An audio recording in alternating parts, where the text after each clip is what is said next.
Friends.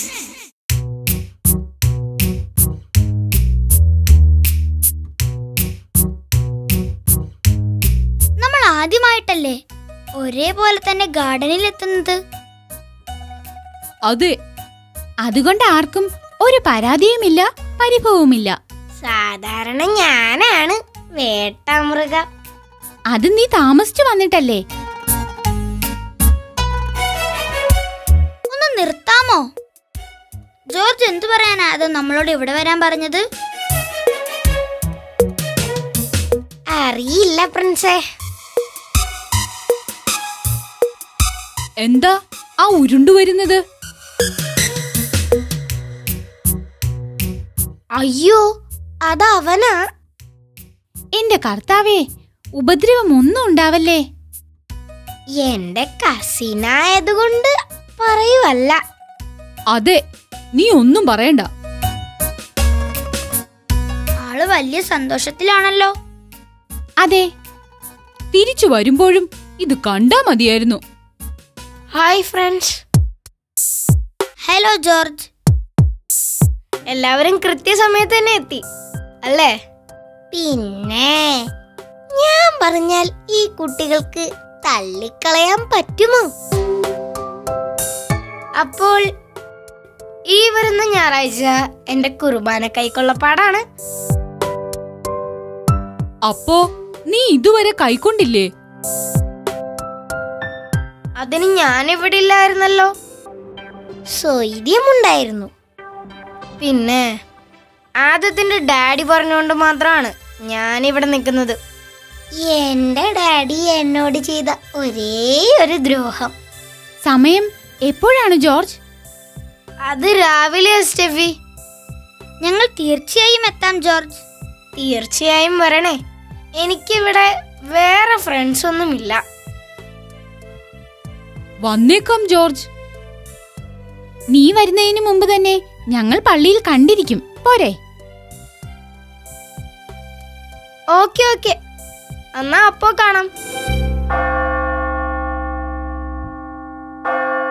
അച്ചായ, അപ്പൊ ഞായറാഴ്ച രാവിലെ തന്നെ അങ്ങ് എത്തിയേക്കണം. ആ, ഞായറാഴ്ച മകൻ വരുന്നുണ്ടല്ലോ അല്ലേ? ആ അതെ അച്ചായ. അവൻ പോയിട്ടിപ്പോ 2 വർഷത്തിന് മേലെ ആയില്ലേ? അതെ. ഓ എന്റെ കർത്താവേ, 2 വർഷമോ? നമ്മൾ ശ്രദ്ധിക്കുന്നില്ലെന്ന് കണ്ടാ കാലത്തിന് വേഗം കൂടും. ശരിയാ ചായ. അവൻ വീട്ടിൽ നിന്ന് യാത്ര പറഞ്ഞിറങ്ങിയിട്ട് ഇന്നലെ എന്ന പോലെയാ തോന്നുന്നത്. ഏതായാലും ആള് 2 ദിവസത്തിനകം ഇങ്ങ് വരുമല്ലോ. അപ്പോ നിങ്ങളുടെ കാര്യം എങ്ങനെയാണ്? ദൈവം സഹായിച്ചാ ഞങ്ങൾ എല്ലാവരും തന്നെ അവിടെ കാണും തോമസേ. എന്നാ അങ്ങനെ ആവട്ടെ. നമുക്കപ്പോ ഇന്നത്തേക്ക് പിരിഞ്ഞാലോ? ഓ ശരി തോമസേ.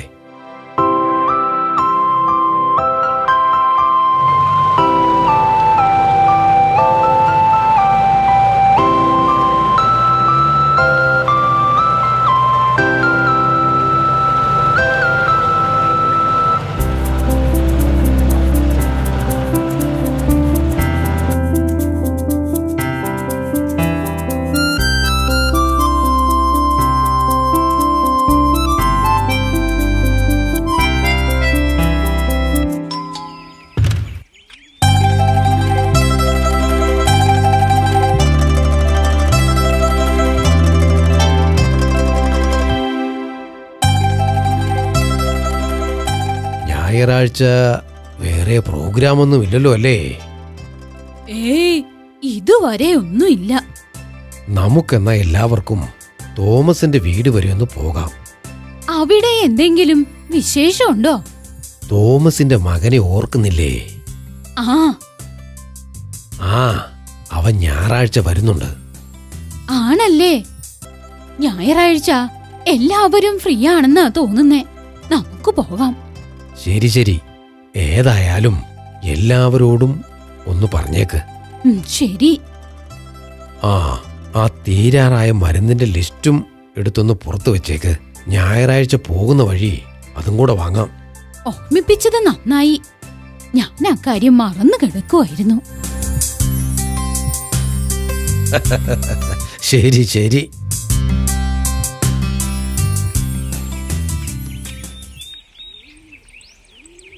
നമുക്കെന്നാൽ ഇന്നത്തേക്ക് പിരിഞ്ഞാലോ? ശരിയാ, പോകാം പ്രിൻസ്. ഞായറാഴ്ചത്തേക്ക് ചെയ്യാനായിട്ട് കുറച്ച് കാര്യങ്ങൾ മാറ്റി വെച്ചിട്ടുണ്ടായിരുന്നു. അതൊക്കെ ചെയ്ത് തീർക്കണം. കർത്താവേ, ഇത്രയും നേരത്തെ ചെന്നാൽ വീട്ടിലുള്ളവർ വഴക്ക് പറയുമല്ലോ. വഴക്കു പറഞ്ഞാൽ ഇനി ആവർത്തിക്കാതിരിക്കാൻ ശ്രദ്ധിക്കാം എന്ന് പറയൂ ആദം. ആ, അത് നല്ലതാ. എന്നാ വാ പോകാം.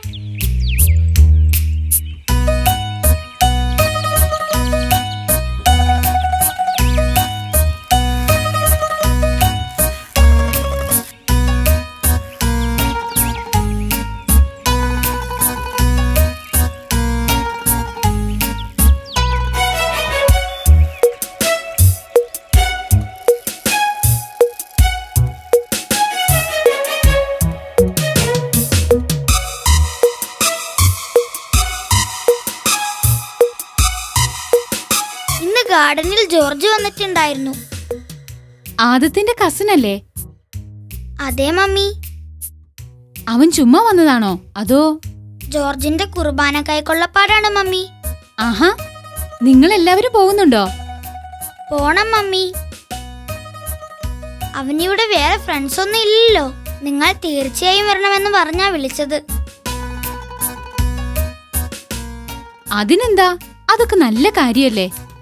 എല്ലാവരും ഒരുമിച്ച് പോകുന്നത് കൊണ്ട് ഒരു ഔട്ടിങ്ങിന്റെ ഫീലിംഗ് കിട്ടും. എല്ലാവരും അതിന്റെ ഒരു ത്രില്ലിലാണ്. ആട്ടെ, ജോർജിന്റെ ചടങ്ങ് എന്നാ നടക്കുന്നത്?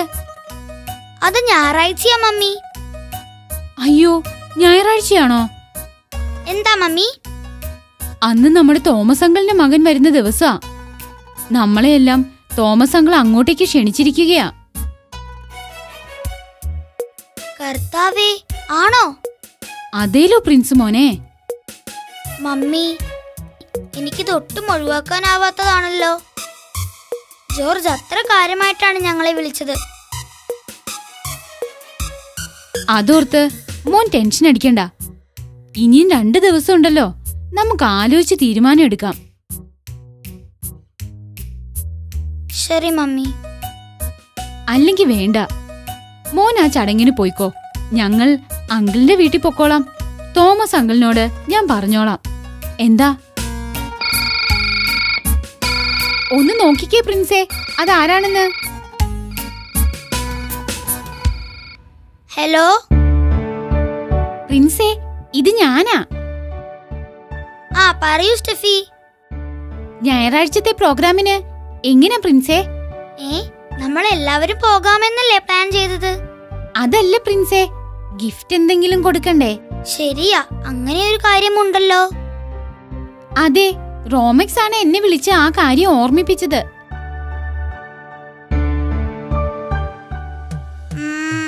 അത് നമുക്ക് നാളെ കാണുമ്പോൾ തീരുമാനിക്കാം. സൈക്കിളിലായിരിക്കുമല്ലോ അല്ലേ പോകുന്നത്? അതെ സ്റ്റെഫി. എന്താ? അല്ല, എന്റെ സൈക്കിളിന് അല്പം റിപ്പയർ ഉണ്ടായിരുന്നു. 2 ദിവസം കൂടി ഉണ്ടല്ലോ സ്റ്റെഫി. അത് മാത്രല്ല പ്രിൻസേ, ആദത്തിന്റെ സൈക്കിൾ കംപ്ലൈന്റാ. നമ്മൾ ആരെങ്കിലും അവനെ പിക്ക് ചെയ്യേണ്ടി വരും. ആ, അതൊന്നും സാരമില്ല സ്റ്റെഫി. എന്നാൽ ശരി പ്രിൻസേ, കാണാം. ബൈ.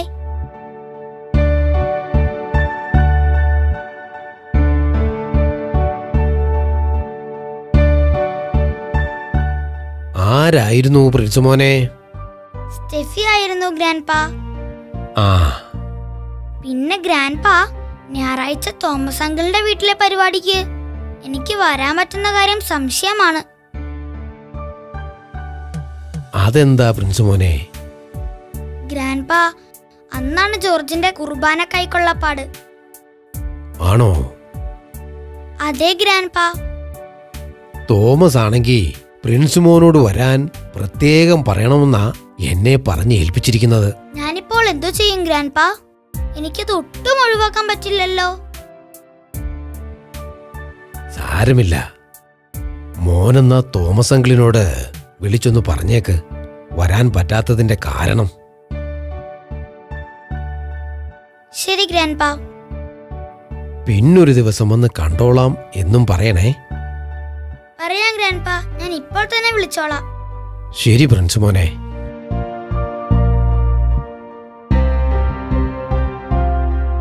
ഹലോ. ഹലോ റോമെക്സേ, ഇത് ഞാനാ, ആദം. ആ, എന്താ ആദം? റോമെക്സേ, എന്റെ സൈക്കിളിന് കുറച്ച് പണിയുണ്ട്. അത് നീ വല്ല വർക്ക്ഷോപ്പിലും കൊണ്ടുപോയി കാണിക്ക്. അതല്ലടാ. പിന്നെന്താ? നമ്മൾ ഞായറാഴ്ച സൈക്കിളിനല്ലേ പോകുന്നത്? അതെ. പക്ഷെ എന്റെ സൈക്കിൾ എടുക്കാൻ പറ്റുമെന്ന് തോന്നുന്നില്ല. അതുകൊണ്ട് നീ എന്നെയും കൊണ്ടുപോണം. അത് പറയാനാണോ നീ ഇത്രയും കഥ പറഞ്ഞത്? എന്നോട് സ്റ്റെഫി വിളിച്ചു പറഞ്ഞിരുന്നു നിന്റെ കാര്യം. ആണോ? സാരമില്ല ആദം, നമുക്ക് ഒരുമിച്ച് പോകാം. Okay Romex, by.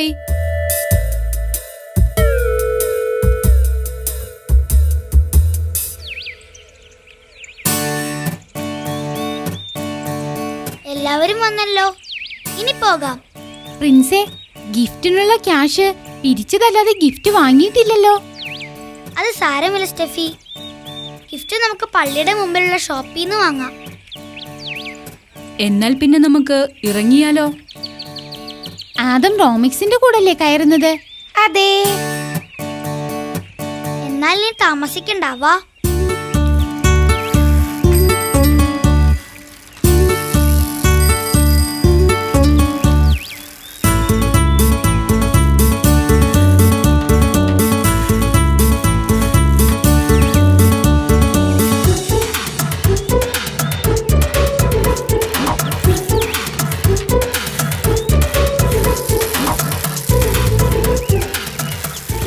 ഇത് എന്ത് ചവിട്ടാണ് ചവിട്ടുന്നത്? ഞാനെങ്ങാനും ആയിരുന്നെങ്കിൽ എപ്പോൾ തോപ്പിച്ചെന്ന് ചോദിച്ചാ മതി. ഇവനെങ്ങാനും വരുന്നില്ല എന്ന് പറഞ്ഞിരുന്നെങ്കിൽ ഒറ്റയ്ക്ക് ഈ സൈക്കിൾ ചവിട്ടി അവരെ തോപ്പിക്കാമായിരുന്നു. ഇത് വെറുതെ തള്ളി താഴെ ഇട്ടാലോ?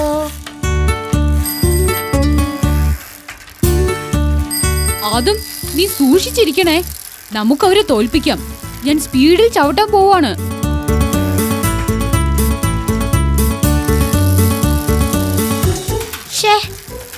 ഞാനങ്ങനെ ചിന്തിച്ചത് മോശമായി പോയി. ഞാൻ കാരണമല്ലേ അവൻ തോറ്റുപോയത്. എന്നിട്ടും അവൻ എന്നെ കുറ്റപ്പെടുത്തിയില്ല. പകരം സൂക്ഷിച്ചിരുന്നോളാനാണ് പറഞ്ഞത്. ഏതായാലും ഇക്കാര്യം ആരോടും പറയണ്ട, കുറച്ചിലാകും. വൈകുന്നേരമായിട്ടും പ്രിൻസിനെ കാണുന്നില്ലല്ലോ. എല്ലാവരും കൂടി കൂട്ടും കൂടി പോയതല്ലേ അമ്മച്ചി? ഇതൊരു സമയമാകുന്ന തോന്നുന്നേ. അപ്പച്ചൻ വന്ന പാടെ തന്നെ മുറിയിലേക്ക് കയറിയല്ലോ. ആ, ക്ഷീണം കാണും.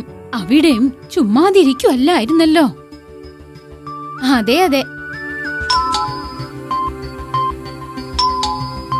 ആ, കുട്ടികളായിരിക്കും. ഞാൻ എന്നാ ഡോറ് തുറന്നു വരാം അമ്മച്ചി.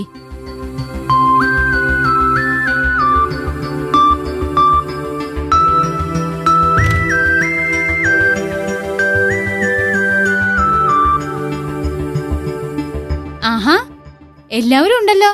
വാ വാ. ഗ്രാൻഡ്പാ മുറിയിലുണ്ടല്ലോ അല്ലേ ആന്റി? ഉണ്ടല്ലോ.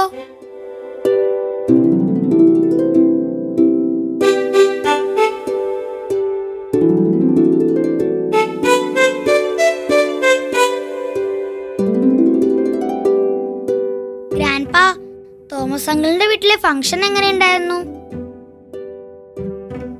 നന്നായിരുന്നു മോനെ. നിങ്ങളുടെ പരിപാടിയോ? അതും നന്നായിരുന്നു ഗ്രാൻഡ്പാ. ആണോ? സന്തോഷം. എന്നാൽ ആ സന്തോഷത്തിന് ഗ്രാൻഡ്പാ ഒരു കഥ പറയൂ. അതെ അതെ. നിങ്ങളുടെ ഒരു കാര്യം. Please grandpa. ശരി ശരി, പറയാം. നിങ്ങളും ശ്രദ്ധിക്കണം കേട്ടോ.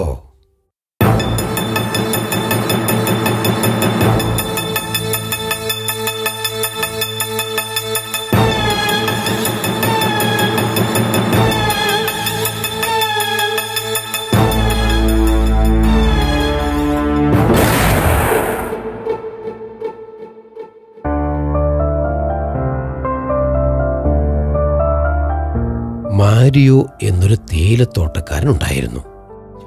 അദ്ദേഹത്തിന്റെ ഭൃത്യനായിരുന്നു മാർക്കോ.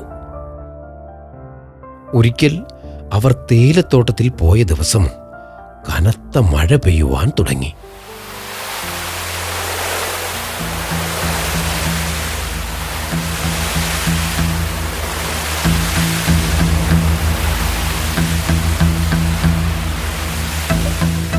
വരാന നദി കരകവിഞ്ഞൊഴുകുവാൻ തുടങ്ങി.